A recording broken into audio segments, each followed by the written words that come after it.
the focus should be on the love of the Creator, not the creatures. Ulitin ko po, ipinapaunawa po sa atin sa mensaheng ito na dapat po ang focus lang ng ating mata spiritually ay yung pagmamahal sa Creator. Sino ba yung Creator? Walang iba kundi ang ating Panginoong Diyos. Hindi doon sa mga kinreate niya lang. Maliwanag. Amen. Number 2, na objective o yung layunin ng mensaheng ito, so that everyone knows that the first thing to love is the living God and serve Him with all our heart, or with all the heart. Amen? So, lahat po tayo, dapat alam natin kung sino dapat yung una nating minamahal. Hindi dapat minamahal ang una, hindi dapat number 1 ng asawa, hindi dapat number 1 ng kayamanan, hindi dapat number 1 ng kung anuman, kundi dapat number 1 lagi ang Panginoong Diyos sa bawat isa sa atin. At sabi diyan, paglingkuran siya ng buong puso. Buong puso, no? Buo puso, hindi hating puso. Ayan. Okay? So, purihin ang Panginoong Diyos. Kasi bakit kailangan number 1 ng Panginoon sa ating buhay? Why? Kasi lahat mawawala eh. Even ang asawa natin, tayo mawawala. Pero yung number 1 na hindi nawawala ay ang Panginoong Diyos. Amen? So, in our time today, mga kapatid, things are really very different. And there are really many rules of this world. There are many commercials, amen, that we really grab and turn our attention to worldly things. Sa panahon po natin ngayon, mga mahal kong kapatid, ay talagang sobrang ibang-iba na ang nagaganap at talaga pong napakarami na yung mga palatuntunan ng mundong ito. Tama? Napakarami. Kung mapapansin natin, maraming commercial na talagang aagaw at maibabaling ang ating atensyon sa mga makamundong bagay.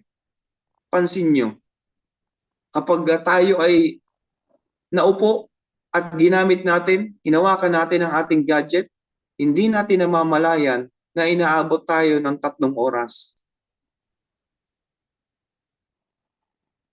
Pero pag magbabasa na, parang pagbabasa na ng Bible, parang ang bigat-bigat magbasa. Parang hirap na hirap. Samantalang bubuklatin mo yan.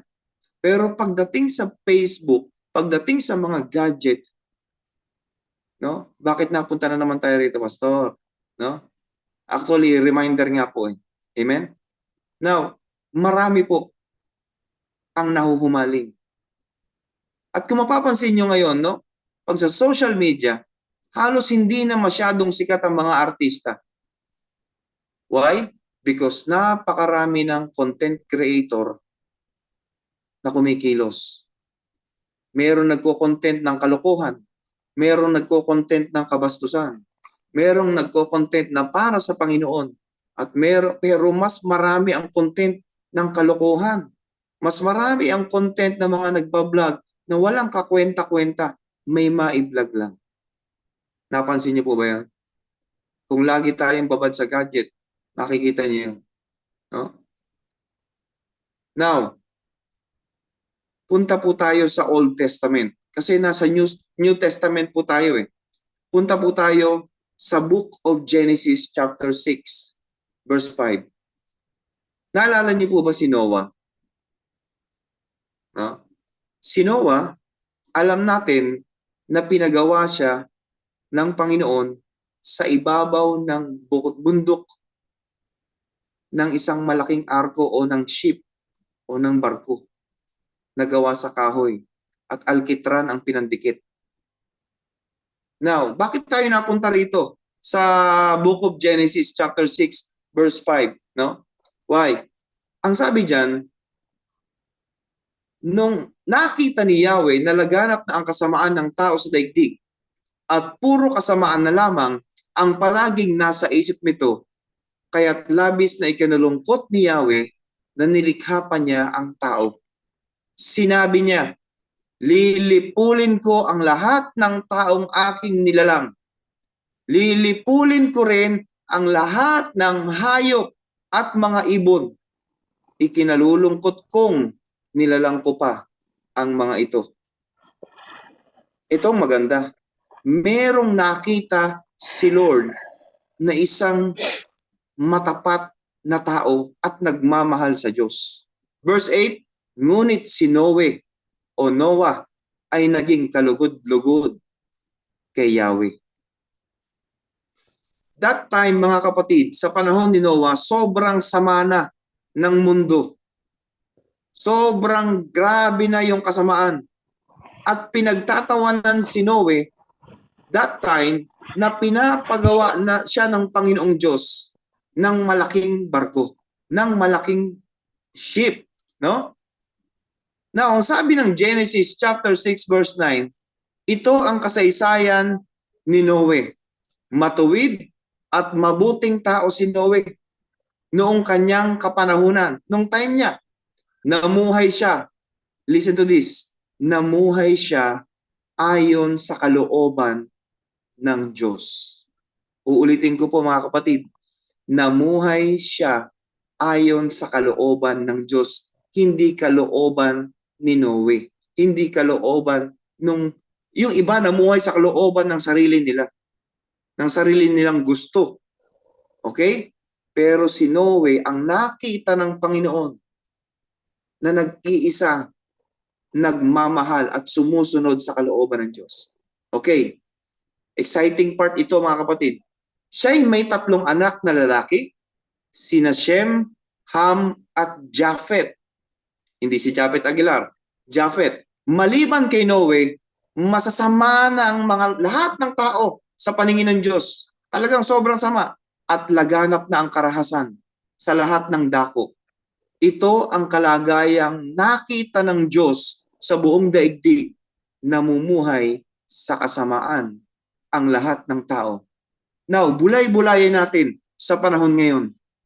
Napakarami na rin ang namumuhay sa panahon natin ngayon ng mga pangit na ginagawa at puro halos. Napakarami na. Minamak ang Panginoon, nagkakasal na ang lalaki sa lalaki, kinakasal na ang babae sa babae, kadiri sa harapan ng Panginoon. Pero sa kalooban ng tao na gumagawa nito, gustong-gusto. Di ba sabi magmahalan? Yan ang katwiran ng iba. Ito na kami, nagmamahalan kami. Ayoko na sa lalaki. Gusto ko kapwa ko babae. Yan yung katwiran ng iba. Gusto ko sa kapwa ko lalaki. No? Ayoko na sa babae. Yan ang katwiran. Yan ang katwiran ng sanlibutan.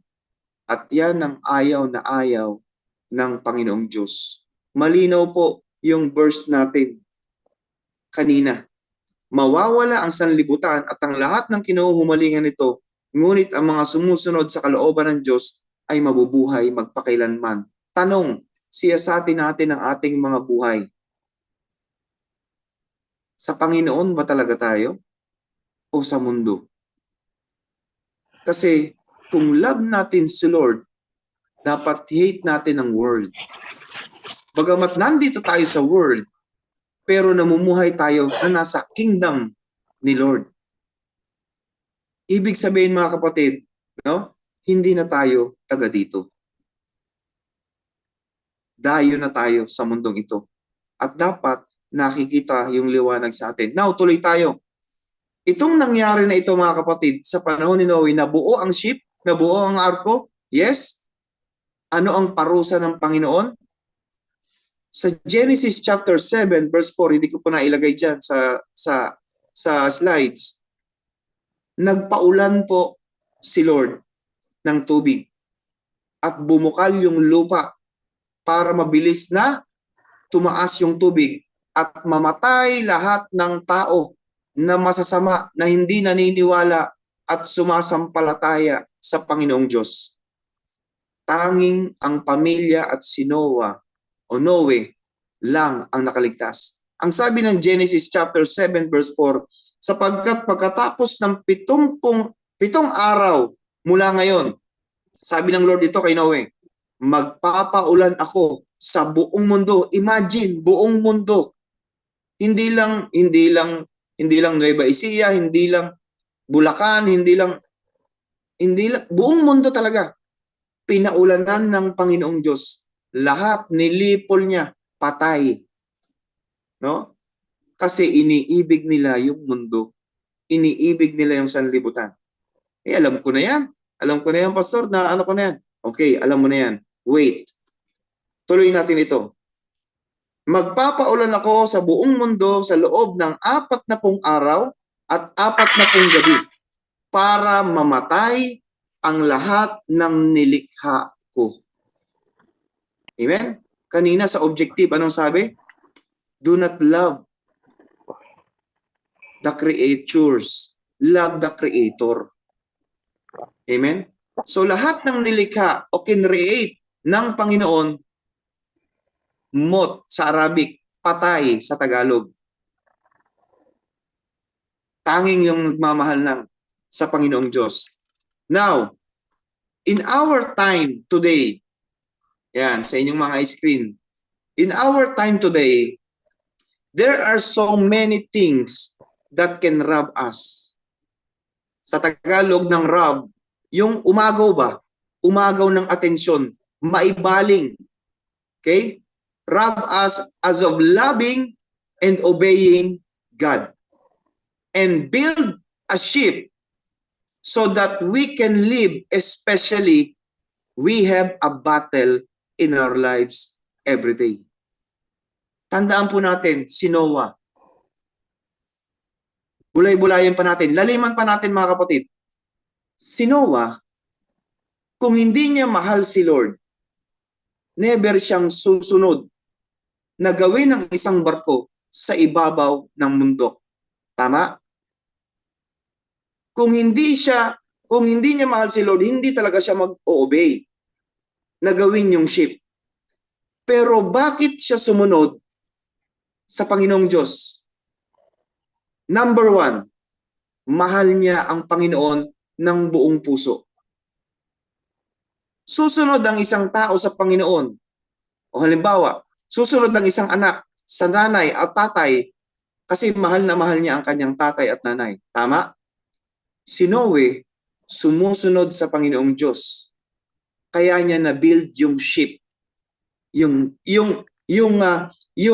barko. Tayo na mga anak ng Diyos, sumusunod tayo sa Panginoong Diyos because mahal natin siya at meron tayong relationship sa Panginoon. Sa panahon natin ngayon, hindi na natin kailangan gumawa ng ship na katulad na ginawa ni Noe. Ang tanging pinapabuild sa ating lahat, mga kapatid, yung tunay na relationship natin sa Panginoon at yon ang makapagtatawid sa atin sa mundong ito para tayong lahat ay makaligtas. I believe nagigets niyo po. From Noe, sa panahon natin ngayon, from old to new, hindi na natin kailangan magbubukpok ng mga barko na gagawin. Ibig sabihin mga kapatid, ang kailangan nating ipursige na gawin sa ating mga buhay at pag-igihan natin yung pagmamahal na tunay natin sa Panginoon at susundin yung kalooban ng Diyos, hindi yung kalooban natin para ma-build yung ship, yung relationship na totoo. At yun ang hinahanap sa atin ng Panginoon. Na minsan tumatalikod ang iba sa kanilang pananampalataya. At anong kasunod nun? Tandaan natin mga kapatid, sa susunod na pagbabalik ng Panginoong Hesus, hindi na tubig ang lulunod sa mundong ito, kundi apoy na ang babagsak sa mundong ito. Ewan ko lang kung meron pang makaligtas.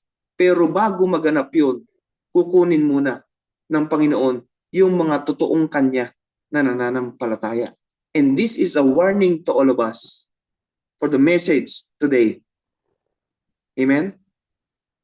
Kaya mga kapatid, anuman yung nagrarab o yung umaagaw sa ating mga time, sa ating mga buhay, na dapat ibinibigay natin yung time natin sa Panginoon.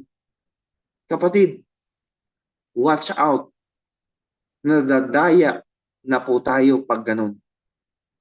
Kapag hindi na tayo nagde-devotion, kapag hindi na tayo nakikinig ng worship song, kapag hindi na tayo, wala na tayong yung tinatawag na dati sabik na sabik tayong makinig ng mga salita ng Diyos.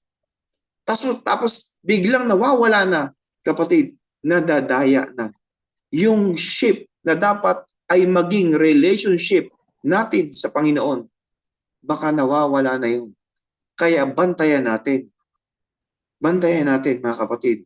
Now, may 3 puntos na ipinagkaloob ang Panginoon sa atin at mabilis lamang po itong mensahe na ito. Number 1, hallelujah, do not love the world.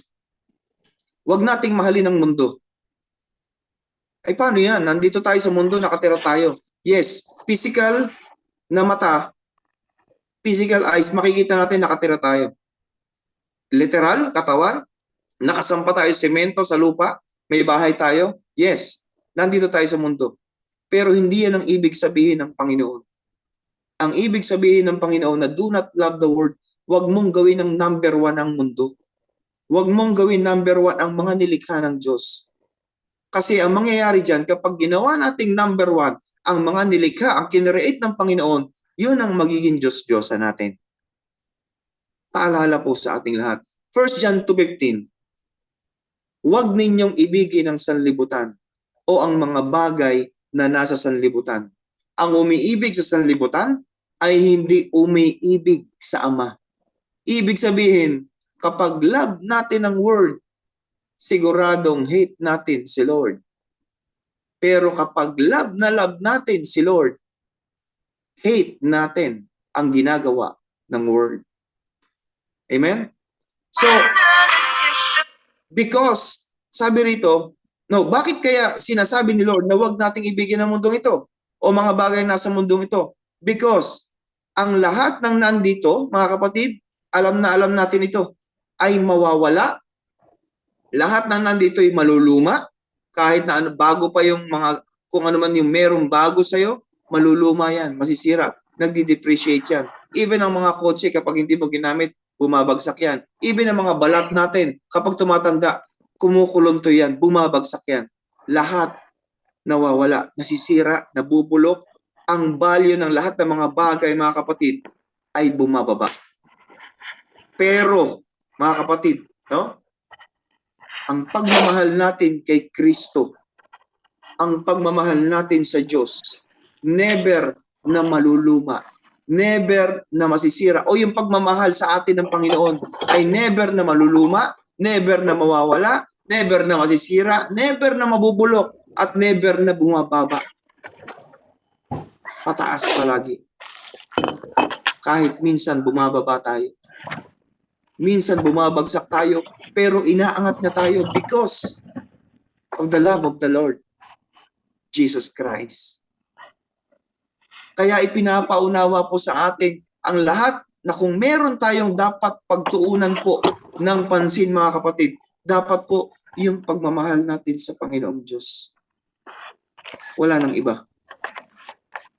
Ano po ang sabi ng Colossians chapter 3, verse 1 and 2? Ang sabi po dyan, binuhay kayong muli na kasama ni Kristo. Kaya't ang pagtuunan ninyo, focus ng isip ay ang mga bagay na nasa langit na kinaroroonan ni Kristo, na nakaupo sa kanan ng Diyos. Ang mga bagay na panlangit ang isa-isip ninyo, hindi ang mga bagay na panluma. Paano naman? Lord, hirap na kami sa buhay na ito. Halos hindi na nga kami makaahon, tapos puro ikaw pa ang unahin namin, Lord. Grabe ka naman, ano kakainin namin? May pinag-aaral pa kami. May kailangan kami maraming question tayong mga tao, tama? Napakarami nating question, napakarami nating reklamo sa Diyos. Pero ang tanong, pinagkulang ba tayo ng Panginoong Diyos? Simula ng pinanganak tayo. Pinagkulang ba tayo? Maaring nawalan ka ng bigas ng isang o ilang oras lang, pero maya't maya meron na, o isang araw, no? Pero hindi tayo kinalimutan ng Diyos para painumin ng tubig. At ngayon, sa oras na ito, pinapainom tayo. At sa simula nung tayo ay naging Kristiyano, pinapainom niya tayo ng tubig na nagbibigay ng buhay. Why? Because love of the Father is greater than the love of this world. Ganun po magmahal ang Diyos. Yung tubig na kanyang binibigay ay never na tayong mauuhaw. At yun yung salita ng Diyos na ating pinagsasalu-saluhan every time na dumudulog tayo o dumadalo tayo sa gawain na ito. Amen? Number 2. Bilis ano? Dito sa number 2 mga kapatid, dito tayo medyo hahaba ng konti. Number 2, tapos na po tayo dun sa number 1, do not love the world. Number 2, causes or factors of human sin so that the living God cannot be loved. Ito yung mga sanhi ng kadahilanan ng kasalanan ng tao kaya hindi maging number 1 o hindi maibig-ibig si Lord ng tao.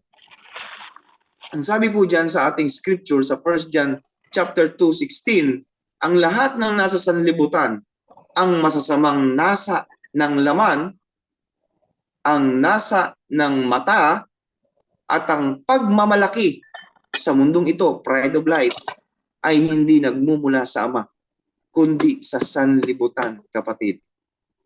Okay, now, himay-himayin po natin yung sinasabi dyan, no? Sa tulong ng Banal na Espiritu. Yung 1 John 2:16 na yan. Punta po tayo mga kapatid sa lust of the flesh. Pita ng laman. Ay, ano ba yan, pastor? Ano ba yan? Yan ang laman. Pita ng laman. No? Huwag po kayo mag-alala.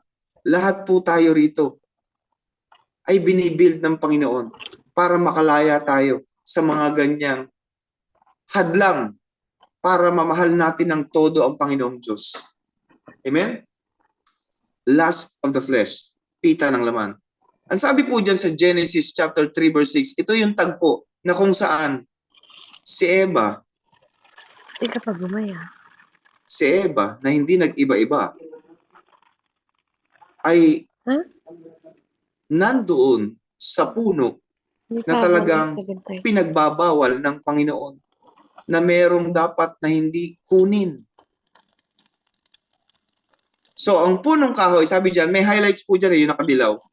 Sa palagay niya ay masarap ang bunga nito. Sabi dyan, no? Sa palagay niya ay masarap ang bunga nito. Ano po yan? Lust of the flesh yan. Kapag tulad kami, nagpa-fasting po kami ngayon, ang kanina may nakaseparate na kaldereta. Sarap. Tapos may nakaseparate naman sa amin na gulay na pang-fasting. No? Talagang nandoon yung, nako, napakasarap ng kaldereta mga kapatid.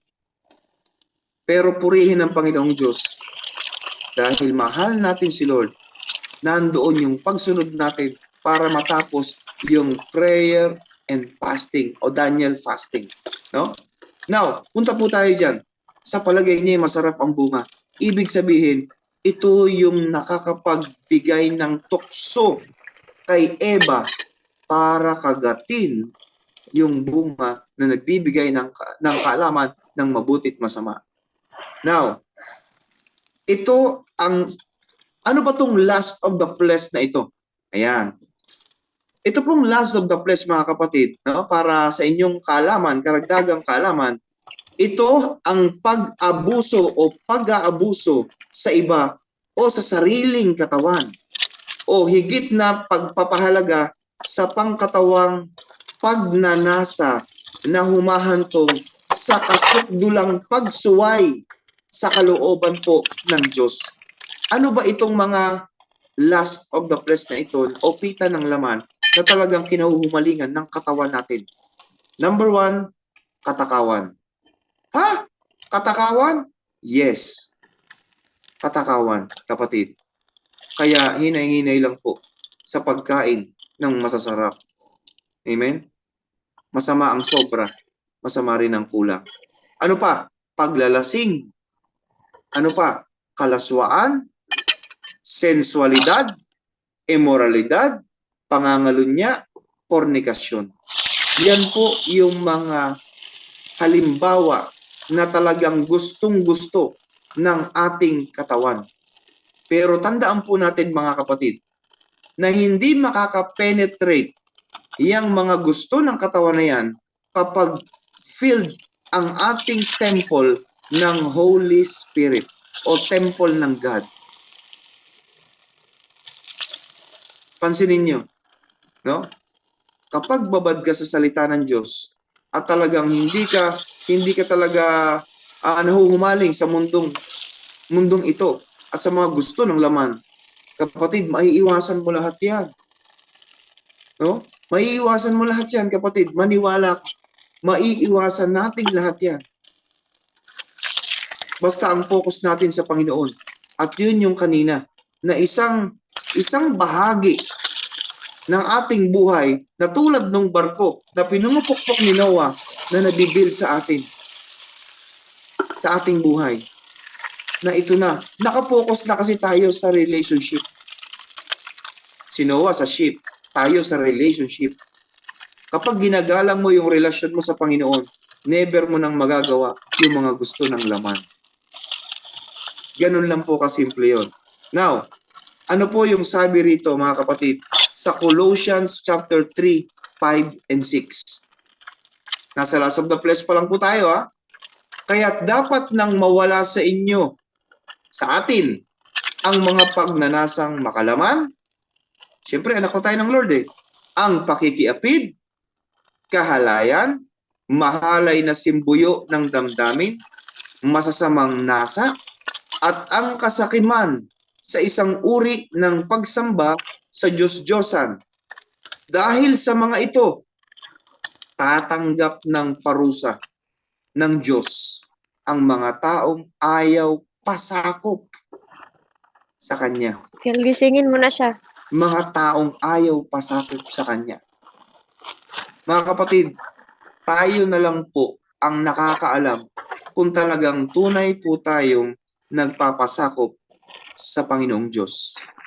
Once na meron po tayong ginagawa na hindi naaayon sa kalooban ng Diyos, ibig sabihin, sa kalaban yun. Ganun lang po kasimple. Ganun lang po kasimple. Hindi ko na po hihimay-himayin pa. Alam na natin, malalaki na tayo, matatanda na tayo. Alam na natin ang tama at mali. Kaya alam na natin kung ano yung mga bagay na masama at yung mga bagay na kalugod-lugod sa Panginoon. Na siyempre, ito yung tama. Ito yung gusto ng Lord. Ayoko niyan. Hindi yan maganda. Dati ko nang ginawa yan eh. No? Bago na ako ngayon. No? So dapat po ay inaalisan na natin yan. Now, punta naman po tayo, tapos na tayo sa lust of the flesh, punta naman po tayo sa lust of the eyes. No? Ito naman po sa Tagalog, yung pita ng mata. No? Paano naman yung duling? Nakatingin pa rin yun. Sa lubong lang. Okay? Pero meron pa rin yung mata. Amen? Now, ano ba itong lust of the eyes? Ang lust of the eyes po, mga kapatid, no? Ito ay labis na paghanga na may kasamang paghahangad. Wow, ang gwapo niya! Wow, ang ganda niya, ang sexy niya! Gustong-gusto ko siyang makuha. Wow, ang ganda ng sapatos! Ang ganda ng cellphone! Kahit meron ka pa. Ang ganda ng wallet! Pero ang mahal. Ang ganda kotse. Ang ganda nito. Yan ang mga lust of the eyes ng mundong ito na gustong-gusto nating mga tao. Huwag kang mag-alala kapatid. Kung ipagkakaloob sa'yo ng Panginoon, ipagkakaloob yan. sa mabuting paraan. Siyempre naman, no? Now, ulitin natin. Ito ay ang labis na paghanga na may kasamang paghahangad sa mga bagay na maaaring maging sanhi ng pagkalayo sa kalooban ng Diyos. Pansinin niyo mga kapatid, nung wala pa sa atin yung mga bagay, no, na ginugusto natin, tapos nakuha na natin, ibinigay na ni Lord. Pansin nyo, maraming Kristiyano lumalayo sa Panginoon. Lumalayo. Nakuha na. Dati ang active sa gawain ng Panginoon. Pero nung nakuha na yung prayer, nakuha na yung sagot sa panalangin, hindi mo na makita sa gawain. Pero pag may problema na naman, nandyan na naman siya. Kasi meron na namang gustong makuha sa Panginoon. Ginagawang bendo machine ang Panginoon. Nakakalungkot. Now, ano ba itong mga lust of the flesh? Lust of the eyes? Maling pagsamba o pagpapahalaga sa isang bagay? Yung masyado mong ina-idolatry yung isang bagay. No? Ito po yun, mga kapatid. Yung mga nilikha at saka yung masidhing paghahangad sa isang bagay na hindi kanya. Gusto kong makuha, gusto kong magalaw yung babae na yan. Pero may asawa yon. Gusto kong makuha yung lalaki na yan. Ang gwapo niya. Gusto kong magkaroon ng TV kasi yung kapitbahay namin, merong 55 inches. Gusto kong magkaroon ng 105 inches na TV. Pero bang ganun? Wala po. No? Marami. Ito po yung lust of the eyes na sinasabi. Amen? Ito po yung paghahangad sa mga bagay na hindi kanya. Ano pa? Yung mga pinapanood po natin. Pornography. Kalaswaan. Mga kapatid, yan po ay sa kalaban. Alam natin yan. Pinagdaanan na natin yan lahat. Ginawa na halos ng iba sa atin yan. Kahit po ako. Hindi po ako exempted. Naranasan ko po yan. No? Pero lahat yan ay isinuko na natin sa Panginoon. Huwag na po nating balikan. Ano po ang sabi ng Matthew chapter 4 verse 8 and 9? Pagkatapos, ayan, ito po yung tagpo. Alam na alam natin ito, no? Sa mga matatagal ng Kristiyano dyan. Ito yung tagpo na kung saan dinala sa taluktok ang Panginoong Hesus ng Diablo. Basahin natin. Pagkatapos, dinala naman siya ng Diablo sa isang napakataas na bundok na ipinakita sa kanya ang lahat ng kaharian sa daigdig at ang kapangyarihan ng mga ito. Sinabi ng Diablo sa kanya, ibibigay ko sa iyo ang lahat ng ito kung if magpapatira pa ka at sasamba sa akin. Yan yung gusto ng Diablo, no? Na talagang gusto niya sumamba si Jesus Christ sa kanya. Pero ito yung tanong, di ba si Lord ang lumikha ng mundong ito? Bakit sinabi ni Satan na ibibigay ko ang nakikita mo sa buong daigdig na ito? Sumamba ka lang sa akin. Maliwanag, kapatid, na pandaraya ng Diablo ang ginagawa niya kay Jesus Christ. Pero syempre, ang ating bida, ang ating number one na bida, si Lord, ay hindi niya maguguyo. Why? Because siya yung lumikha ng mundo tapos ibibigay ni Satan. Wala namang nilikha si Satan. Kung ano yung pandaraya ni Satan noon kay Eva, kay Jesus Christ, ganon din ang pandaraya ni Diablo. Pansinin niyo mga kapatid, Michael Jackson, nakipagdilyan sa Diablo para lang sa kasikatan. Marami pang nakipagdeal kay Satan, pero yung kaluluwa nakasanglan. And ito pa yung napansin ko kay Michael Jackson, mga kapatid. Sa impyerno, ang mga demonyo pala lumalakad paatras. Di ba si si Michael Jackson, nagmumunwalk siya paatras. And that is a sign na ginagawa niya yung pagsasayaw niya para mag-glorify ang mundo. At yung pag-moonwalk niya, yun po ay moonwalk ng mga demonyo. Kaya mga kapatid, ito po ay talagang nakabulag kay Michael Jackson that time. At marami pong nag-testify, no, ng mga nakakita. Pero alam niyo po mga kapatid, ang gusto ng Panginoon sa atin, mag-move forward po tayo. Pasulong, hindi pa atras. Kasi kay Satan, kung kay Satan pa atras, ibig sabihin, babalik ka na naman sa gusto mo, sa gusto ng laman, sa gusto ng mata, sa gusto ng pride. Ganyan po ang nangyayari. Pero si Lord, ang gusto ng Panginoon mga kapatid, mapa-move forward. Gusto niya move forward tayo sa buhay. Magbabago. Amen? Yan po ang gusto ng Panginoon. Purihin ang Panginoong Diyos. And number 3, pride of life. Ito, no? Ito po yung ang karangyaan sa buhay o yung tinatawag na mapagmataas, mga kapatid. No? Marami pong klaseng pandaraya ang kalaban diyan, no? Balik po tayo sa Genesis chapter 3 verse 6. Yung highlights diyan. Ang punong kahoy ay napakaganda sa paningin ng babae, lust of the eye, at sa palagay niya ay masarap ang bunga, lust of the flesh.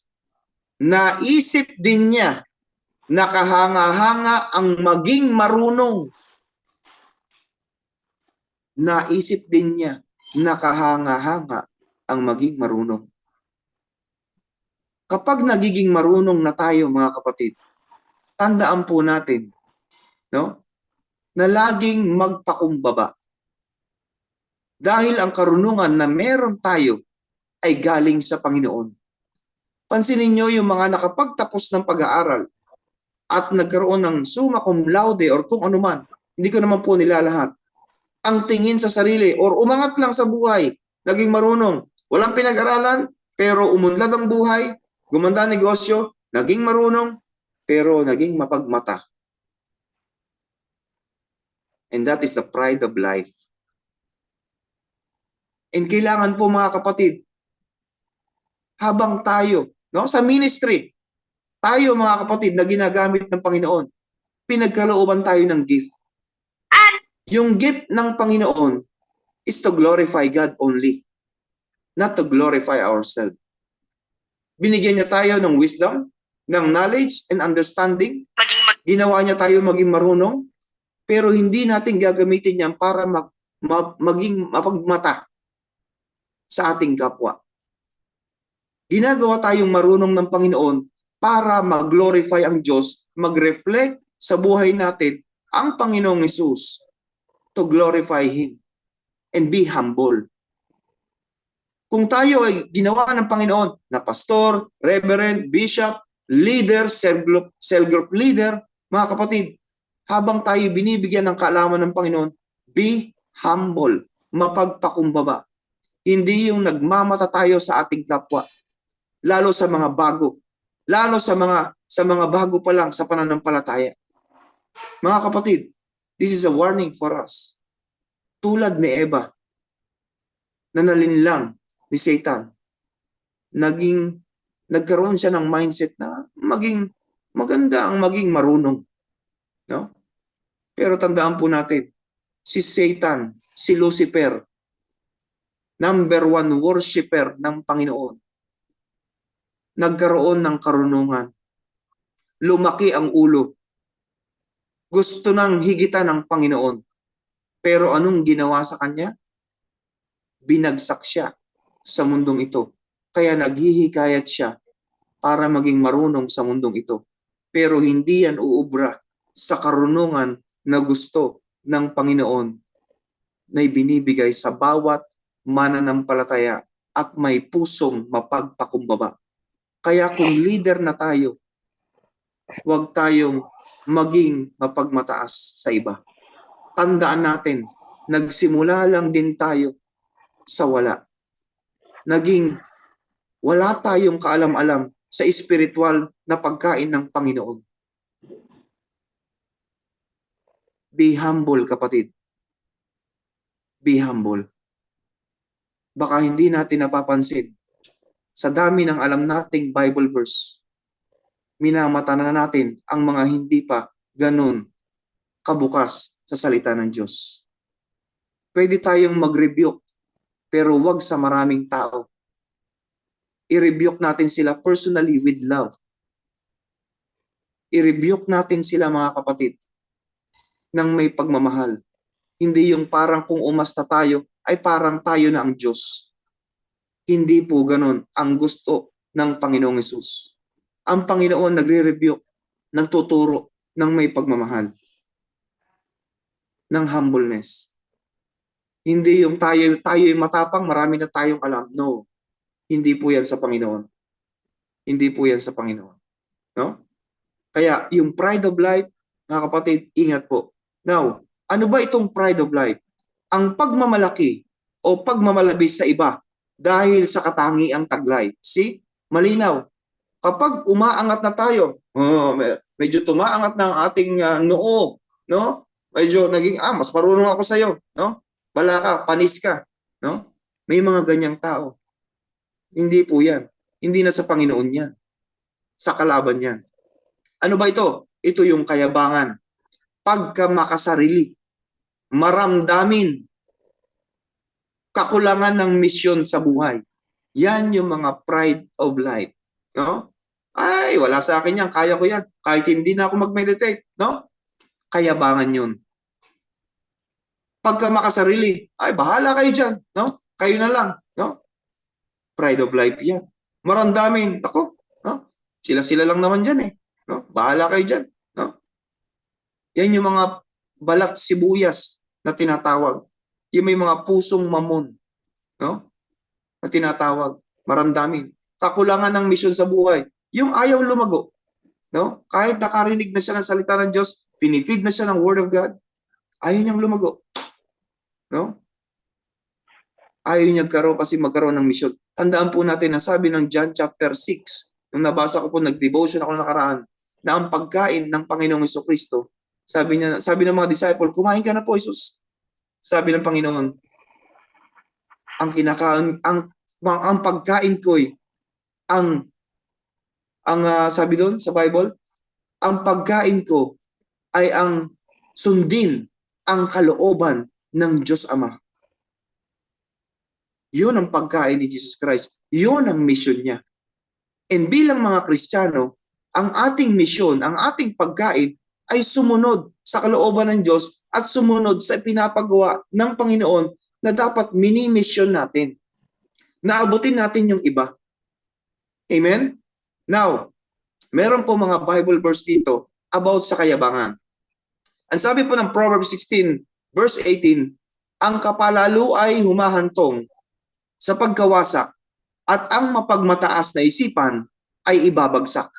Ibig sabihin, yung kapalaluan po yan, kayabangan po yan sa mababaw na Tagalog. Amen? No? Humahantong daw po sa pagkawasak at ang mapagmataas na isipan ay ibabagsak. Tandaan po natin, no? Maalala ko uli, ang kawayan, nagpapataasan yan. Kung sino makakabot sa dulo. Pero tandaan po natin, pag sumapit ang kidlat, ang tagulan, ang unang tinatamaan ay yung pinakamataas. Kaya, kung nagpapataasan ng bawat ministry, kapatid, hindi maganda yan. Magmahalan, no? Magtulungan, no? Magpaalalahanan. Ganun po ang dapat na makita sa atin ng Panginoon. Proverbs 8:13, ang paggalang at pagsunod kay Yahweh ay naglalayo sa kasamaan. Ako ay namumuhi, sabi ni Yahweh, no? Ako ay namumuhi sa lahat ng kalikuan, sa salitang baluktot. Ano ba yung baluktot? Marami po yan. Hindi nagsasabi ng totoo.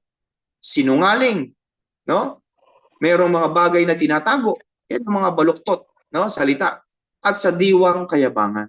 Malinaw, ano? Very clear. And Proverbs 11:2, kahihiyan ang laging dulot ng kapalaluan. Yung mga mayabang, puro kahihiyan ang darat na niya, ang sasapitin niyan.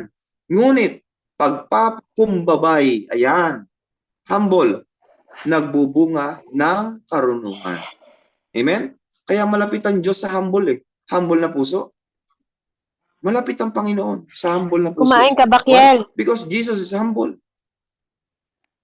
Kaya kung meron tayong i-filter, kung meron tayong pansala, si Jesus Christ lang, wala nang iba. Hindi mo pwedeng isala sa akin, sa katauhan ng iba, no? Yung mga bagay na ay, ganun kasi si ganito eh, no? Si sister, ganito kasi si pastor eh, no? No, nagkakamali rin po ako. Lahat po tayo mga kapatid, lagi ang isip natin ang salaan sa Panginoong Hesus. Wala nang iba. Para hindi tayo maligaw. Amen? Walang ibang pattern, si Jesus Christ lang. Tapos. And number 3, ito na po yung last. If you love God, you will follow. We will follow, no? Tayong lahat. We will follow His will, no? 1 John 2:17, mawawala ang sanlibutan at ang lahat ng kinahuhumalingan nito. Ngunit ang mga sumusunod sa kalooban ng Diyos ay mabubuhay magpakailanman. Mabubuhay, eternal life. Sumusunod, kalooban ng Diyos. Amen? Now, simple lang po ang mensahe o ang nais na iparating sa atin, sa ating lahat, no? Ng mensahe ng Panginoong Diyos sa buhay na bawat isa. Na ang nais niya sa buhay natin ay unahin siya at hindi ang mga bagay na nandito sa mundo. Dahil lahat tayo, mga kapatid, ay mamamatay. At ang mga kasunod nito ay eternal life and eternal death. Bawat isa po sa atin ay haharap sa Panginoong Diyos at tayo po ay huhusgahan ayon sa ating mga ginawa. Nawa kapatid, mas mahal natin God. Mas mahal natin si Lord kaysa sa world. At habang binibigyan pa tayo ng Lord ng hininga, this is a reminder sa ating lahat. Gamitin natin ito para sa kanyang kapurihan lamang. Dahil ang sabi ng John 14:15, kung iniibig ninyo ako, tutuparin ninyo ang aking mga utos. Amen? Kung, if you love me, no? Sabi diyan, tutuparin ninyo ang aking mga utos. Kaya mga kapatid, sa mensaheng ito ng Panginoong Diyos, no? Ngayong hindi lang naman Pebrero no? Ang panahon ng pag-ibig o February 14. This is a pagan tradition, no? Magbasa po tayo, no? Pero pwede nating i-celebrate 'yan, pero dapat araw-araw, hindi lang February 14. We are a Christian, not a pagan. Amen? So, sa ating conclusion mga kapatid, 1 John chapter 4 verse 16 and 17, nalalaman nating tayo iniibig ng Diyos at lubos tayong nananalig sa katotohanan ito. Ang Diyos ay pag-ibig. Ang nagpapatuloy na umiibig ay nananatili sa Diyos. At ang Diyos ay nananatili naman sa Kanya. Ang pag-ibig ay nagiging ganap sa atin, kaya't hindi natin kinatatakutan ang araw ng paghukom sapagkat tayo'y tulad ni Kristo kahit nasa daigdig pang ito. Sino daw po yung natatakot? Yung meron pang ginagawang kasalanan at yung hindi pa tunay na umiibig at sumusunod sa kalooban ng Diyos. Yung takot na takot mamatay, ibig sabihin yan kapatid, meron pang tinatago. Meron pang stronghold. Meron pang, wala namang natatago sa Panginoon eh. Pero yung mga handa ng mamatay, yan yung talagang nakasurrender na sa Panginoong Diyos ang kanyang buhay. Naalala ko po yung isang pastor, no? na nagmensahe sa amin. Ang sabi niya, sinong gustong mamatay para sa Panginoon? Sabi niya. May sumagot, no? Isang pastor din na medyo may katandaan na sumakabilang buhay na po siya. Kasama na po siya ng Panginoon. Sabi niya, hindi ako mamatay. May pasok pa ako bukas eh. Sabi niya. Sabi niya gano'n. Ay, mali pala. Sabi niya, may pasok pa ako bukas. No? Tsaka na lang. Nagtawanan lahat ng kongregasyon. No? Sino ang gusto mamatay para sa Panginoon? May pasok pa po kami bukas. No? Bagamat parang joke ito. No? Pero kung papansinin po natin, seryoso ang Panginoon, mga kapatid. Seryoso ang Panginoon. Yung tunay na nagmamahal sa Diyos, yun yung hindi natatakot sa kamatayan at sa paghuhukom. Kaya mga kapatid, mga mahal ko kapatid, love the Lord and not the world. Let us pray. Hallelujah, Lord. Hallelujah. Father God, we thank you, Panginoon. Muli, nirefresh mo yung aming spiritual, yung kaluluwa namin. Pinakain mo na naman kami, Panginoon, ng solid food na spiritual. Salamat, Panginoon. Salamat sa napakagandang reminder mo po sa amin. Tunay nga po, O Diyos, na dapat ang focus namin ay sa iyo lamang. Hindi sa mundong ito, hindi sa mga taong negatibo, kundi sa positibo. Dahil ang sign ng positive o yung krus ay positive. Salamat, Panginoon, na tunay nga po, Diyos, magiging kalakasan namin palagi ang iyong salita. Tulungan mo kami, Panginoon. Mahina po kami, pero nandyan ka na magpapalakas. Minsan natatalo kami ng laman, pero Lord, pinapalakas kami ng banal na espiritu ng iyong salita. Minsan, Lord, kinakapos kami, pero lagi mo kaming hindi pinababayaan at pinagkukulang. Lord, ikaw na, wala nang iba. Ikaw na ang talagang malakas. At ikaw na, Lord, ang dapat naming pagpokusan sa aming buhay. Salamat po ng maraming marami. Sa iyo lamang po ang mataas na papurit pagsamba sa pangalan ng Diyos Ama, Anak at Banal na Espiritu.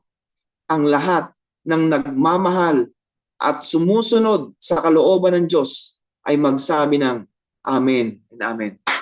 Praise the Lord. To God be the glory. Amen. Praise the Lord.